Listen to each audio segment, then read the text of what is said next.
bienvenue sur ma chaîne Étincelle et Brillantine. Aujourd'hui, jeudi, je vous avais mentionné que je ferais un petit truc et astuce cette semaine. Je me demandais quoi faire, mais finalement, j'ai décidé de parler de la grandeur des diamond painting. Donc, j'ai plusieurs de mes connaissances, amis qui commencent, qui se demandent Ah, Steph, j'ai trouvé cette image-là, est-ce que ça serait beau? Donc, comme je l'avais mentionné dans le fond au tout début là, de la chaîne, c'est mieux si on débute d'y aller, exemple, avec une plus petite image, donc 30 par 40 pour voir, ou une 30 par 30. Et moi, j'avais conseillé de commander sur Amazon parce que quand on est plus pressé, on veut commencer, on veut essayer, fait qu'on commande quelque chose de plus rapide que, exemple, du AliExpress. Sur Amazon, c'est pas mal tout des petites images, tout ça. Donc, j'ai eu beaucoup de retours par rapport à ça. Hey, regarde, j'ai vu ça, j'ai vu ça. Petite chose qui est dans le fond importante à savoir quand on commence, la grandeur d'un diamond painting, oui, c'est important.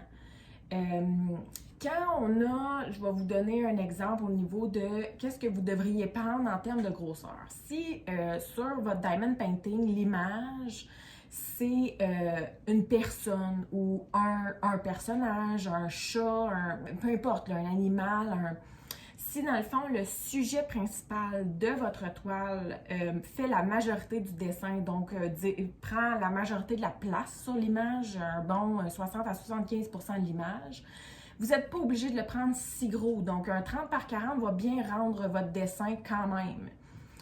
Mais là, plus vous ajoutez de personnages ou de personnes, de détails dans le dessin, il faut que vous alliez plus haut.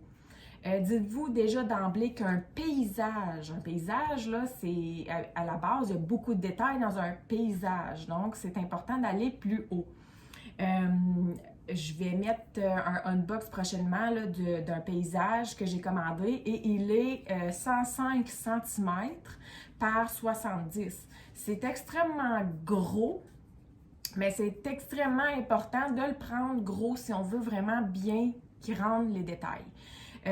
Ce que je vais faire, c'est que je vais vous montrer un exemple d'un diamond painting qui est la même image, donc qui est le même diamond painting, mais en deux grosseurs différentes. Donc, c'est une image que j'ai trouvée de deux personnes complètement différentes qui ont fait la même image en diamond painting et avec des grosseurs différentes. Donc, je vais juste aller confirmer pour les grosseurs. Donc, pour les images, je vais vous montrer les deux images. Donc, la première image, c'est un 30 par 40. Plutôt un 40 par 30, là, parce que c'est la largeur en premier, la hauteur en deuxième. Là, donc, un 40 par 30. L'image est belle, c'est quand même pas si pire. Mais je vais vous montrer la deuxième image qui est un 75 par 50. Pas mal plus beau. Pas mal plus beau. Le rendu est extrêmement meilleur. C'est sûr que là, on a comme deux personnages principaux dans l'image. Donc, peut-être que, tu sais, 75 par 50, c'est quand même une grosseur, une bonne grosseur. Peut-être que entre les deux, là, j'aurais dit un 50-60, ça aurait peut-être été correct. Mais plus on va y aller, c'est ça, en grosseur, et plus on va avoir des détails, plus ça va être beau. Et évidemment, plus on va en grosseur, plus on ajoute de couleurs.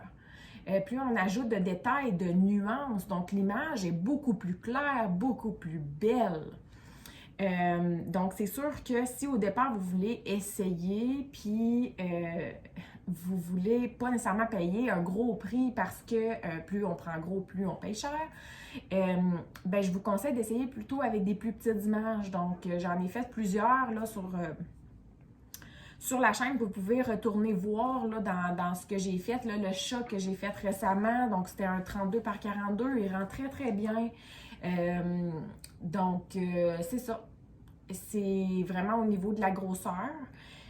En règle générale, je vous dirais qu'une grandeur standard qui est bonne, qui rend quand même bien, je vous dirais c'est un 40 par 50. 40 par 50, c'est une bonne grosseur, tu sais. C'est quand même, c'est ça, c'est une bonne grosseur. Un 40 par 50, là, c'est quoi? C'est 16 par 20 pouces. C'est quand même un très beau cadre, ça rend très bien. Donc, si vous ne savez pas trop quelle grosseur prendre, bien allez-y avec le 40 par 50, surtout si vous ne voulez pas aller dans le trop gros. Allez-y avec le 40 par 50. Mais encore une fois, comme je vous dis, si c'est un paysage, je vous conseille de ne pas passer en dessous de 60 par 80 au moins. Parce qu'un paysage, ça a besoin vraiment que ça soit plus gros. On voit vraiment beaucoup de détails. Ou quand il y a vraiment énormément de personnages, des fois on voit des belles mosaïques de Walt Disney ou de peu importe. Allez-y dans la grosseur. Donc, j'espère que vous avez aimé. J'espère que vous avez aimé le fait que je vous ai montré une petite comparaison au niveau des grosseurs. Si ça vous tente sur la vidéo, peut-être, je pense pas qu'on peut inclure des images là, dans les vidéos, mais si ça vous tente, vous pouvez peut-être partager votre expérience d'un flop que vous avez fait au niveau de la grosseur ou d'un bon coup que vous avez fait au niveau de la grosseur que vous pensez. Ça va me faire plaisir d'aller vous lire, de vérifier tout ça, puis de partager avec vous, là, c'est ça, les expériences et tout ça. Également, je veux juste ajouter qu'il y a certains magasins, moi je pense évidemment à Diamond Art Club, mais qui vendent qu'une seule grosseur. Donc, lorsqu'on va sur le site, eux vendent la grosseur qui, pour eux, rend mieux le dessin. Donc, on ne peut pas choisir, mais je vous dirais que jusqu'à maintenant, ce que j'ai vu de ce qui a été complété de Diamond Art Club, ils choisissent bien les grosseurs. Donc, on n'a pas besoin de se casser la tête à ce niveau-là. Mais si vous allez, exemple, sur Amazon, choisir des DP, bien c'est sûr qu'il y a probablement juste une grosseur qui est proposée. On ne peut pas la choisir, mais c'est pas mal des petits. Donc, soyez vigilants sur ce que vous achetez. Soyez attentifs à ce niveau-là. Donc, si ça vous a plu, faites un petit like. Et moi, sur ça, je vous souhaite de passer une très belle journée.